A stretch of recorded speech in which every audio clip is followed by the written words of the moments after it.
We are conditioned to expect war cinema to provide kinetic momentum and clear objectives. We usually know where the front line is and feel the adrenaline of the charge. One battle after another denies that release. It traps the viewer in a relentless sequence of heavy boots sinking into thick, viscous mud, forcing us to register every agonizing ounce of friction. Director Elias Thorne is uninterested in entertainment. He designed a grueling 2.5-hour sensory experience to deliberately simulate moral injury and existential weariness in the audience. Popular media suggests that one massive effort can solve a life's problems. This film exists as a cinematic machine engineered to dismantle the myth of the final battle. This is the traditional narrative architecture, a linear climb through setup and confrontation, culminating in a cathartic resolution. We endure the tension because we assume an ending is waiting for us. Thorne shatters that map and replaces it with an inescapable, deterministic loop. The narrative becomes a permanent cycle, boxing the audience into a structure where progress is mathematically impossible.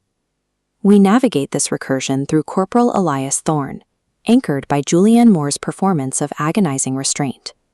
Her emotional erosion is the vessel for our own fatigue. Surviving this experience requires examining the distinct narrative, visual, and acoustic mechanisms the director uses to lock us inside the cycle. The fatigue you feel by the time the credits roll is a meticulously engineered output. The film functions precisely as intended, forcing the audience to experience conflict as a permanent, unbroken state. The film abandons standard military maps and broad strategic objectives. We are given localized, frantic skirmishes, where the highest ambition is to take a ridge or cross a bridge, actions that hold no strategic value. Thorne replaces traditional structural paradigms with a Sisyphus loop. The cycle begins with anticipation, followed immediately by engagement, where the only prize is the right to keep fighting. This leads to the aftermath, before beginning the transition, a weary march towards the next inevitable conflict.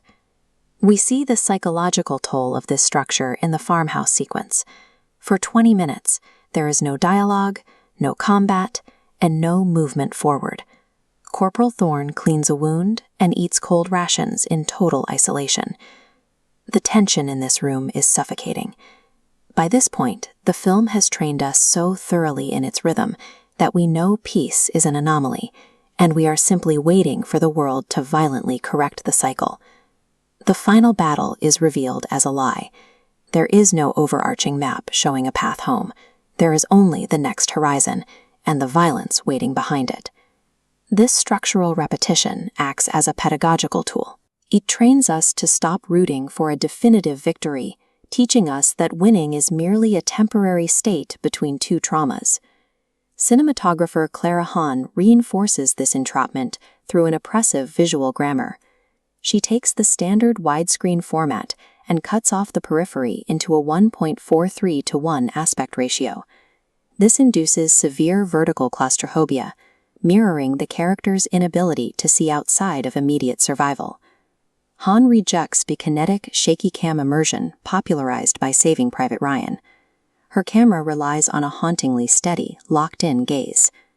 By refusing to flinch during combat, the camera becomes objective and voyeuristic. We are stripped of participation and forced into complicity, watching the violence unfold without the ability to intervene.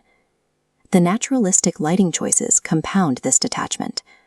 The pivotal Siege of the Orchard sequence was shot entirely using practical light during blue hour.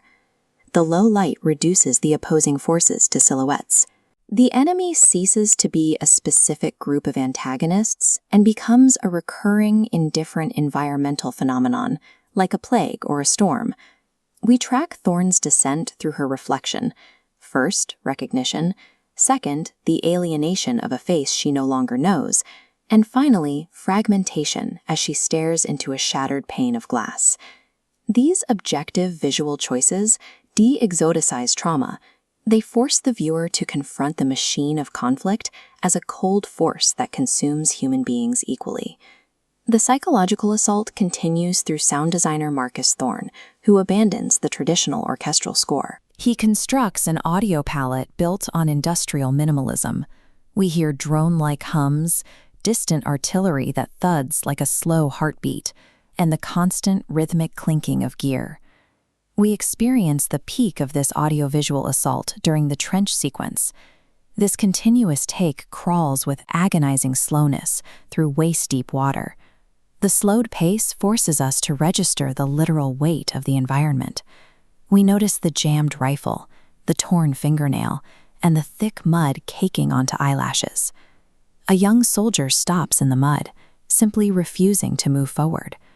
The rest of the squad doesn't yell or try to motivate him. They silently leave him behind and march toward the next tree line. During a flooded encounter, the audio mechanics pull us into a vacuum. The battle noise flatlines to zero. We hear only the heavy breathing of Corporal Thorne, mirroring a fracturing mind. When the sound returns via a piercing whistle, it hits like a physical blow. Silence is used as a weapon. In the aftermath of the firefight, we are left sitting with a high-pitched ringing in our ears, enduring a literal representation of acoustic trauma. Thorne makes violence look like the hardest, most exhausting labor in the world, stripping away any lingering cinematic glamour. Corporal Thorne wears a rusted key on a cord around her neck. She carries it through every engagement, across every ridge, but never finds a door for it. The war has changed the locks of her world, leaving her with a hope for a return that no longer exists. We see the same canteen pass through the hands of friend and foe alike. It acknowledges a shared biological thirst that persists regardless of which side is holding the rifle. These details build a portrait of moral injury, the deep psychological disgust caused by actions, or failures to act, that violate a person's core moral beliefs in the name of survival. This chart maps how the script treats redemption. It functions as a mathematical limit. The characters continuously approach it, but they can never actually touch it. We see this system in a recurring image of a chessboard missing half its pieces. The game continues even though the rules are broken, dictated by distant, uncaring power structures. The elements are strictly divided. Fire represents the destructive consumption of the battle, while water represents the heavy distortion of memory. In a critical sequence, Elias scrubs furiously at her hands in a frozen river, attempting to wash away the blood. Water can provide cleanliness, but cleanliness does not equal forgiveness. The film reveals atonement as an unreachable daily practice rather than a final destination.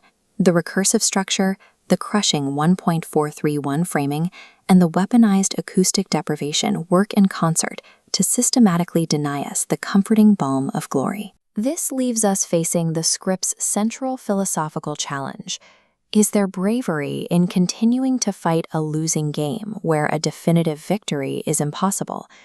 Bravery shifts from the pursuit of victory to the sheer refusal to surrender one's humanity to the cycle. The virtue is the persistence itself. In the final 5 minutes, the camera holds on a tight close-up of Julianne Moore staring into a fire.